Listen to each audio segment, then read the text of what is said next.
रात के लगभग 8 बजे थे। दो पक्के दोस्त राहुल और अमन अपनी स्पोर्ट्स बाइक से पहाड़ों की सैर पर निकले थे। दोनों एडवेंचर के बहुत शौकीन थे। लोगों ने उन्हें उन्हें चेतावनी दी थी कि सूरज ढलने के बाद उस पहाड़ी रास्ते पर मत जाना, वहां चालावा घूमता है। राहुल हंसते हुए बोला, ये सब लोगों को डराने की बातें हैं। अमन थोड़ा घबराया हुआ था, लेकिन दोस्त का साथ नहीं छोड़ना चाहता था। जैसे जैसे वे पहाड़ों के अंदर जाते गए, सड़क सुनसान होती गई। चारों तरफ घना जंगल, ऊंचे पेड़ और ठंडी हवा की सीटी जैसी आवाजें आने लगीं। अचानक उनकी बाइक अपने आप बंद हो गई।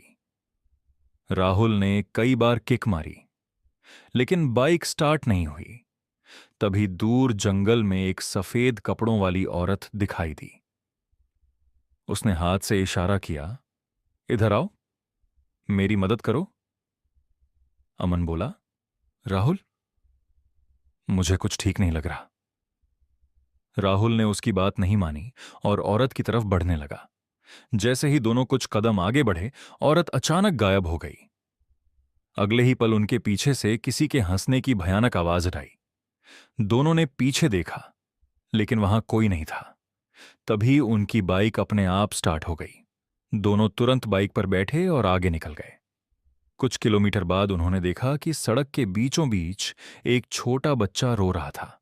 अमन बोला, रुक जाओ, इसे मदद चाहिए। राहुल ने बाइक रोक दी।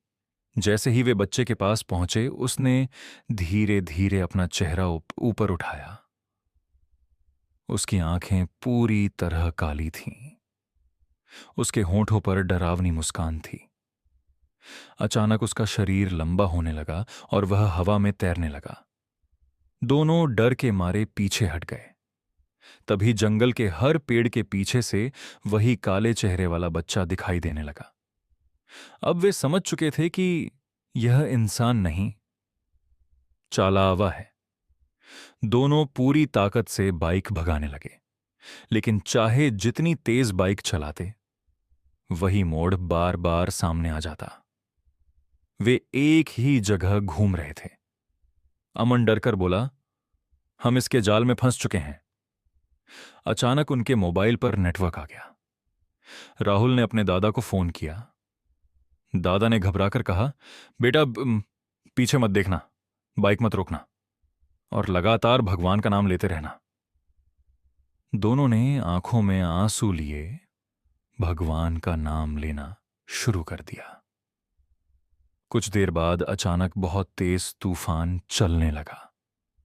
पेड़ जोर जोर से हिलने लगे। पीछे से किसी के दौड़ने की आवाज आने लगी। राहुल ने गलती से रियर व्यू मिरर में देखा। एक लंबा डरावना साया उनकी बाइक के बिल्कुल पीछे भाग रहा था। उसकी आंखें लाल थीं और पैर उल्टे। वह चालावा था। अचानक बाइक की हेडलाइट बंद हो गई। चारों तरफ घना अंधेरा छा गया। केवल उस चालावे की लाल आंखें दिखाई दे रही थीं। अमन ने आंखें बंद कर लीं और भगवान से प्रार्थना करने लगा। तभी दूर एक छोटे मंदिर की घंटी बजने की आवाज आई। राहुल ने उसी दिशा में बाइक मोड़ दी। जैसे ही बाइक मंदिर के सामने पहुंची, चालावा जोर से चीखा और धुएं में बदलकर गायब हो गया। दोनों मंदिर के अंदर भागे। वहां एक बूढ़े पुजारी बैठे थे। उन्होंने कहा, तुम बहुत भाग्यशाली हो। आज तक जो भी उस चालावे के पीछे गया, कभी वापस नहीं लौटा। सुबह होने तक दोनों मंदिर में ही रुके। सूरज निकलने के बाद वे वहां से निकल गए। जब वे वापस शहर पहुंचे और अपनी बाइक देखी, उसकी पिछली सीट पर मिट्टी से बना एक छोटा सा उल्टा पैरों का निशान था।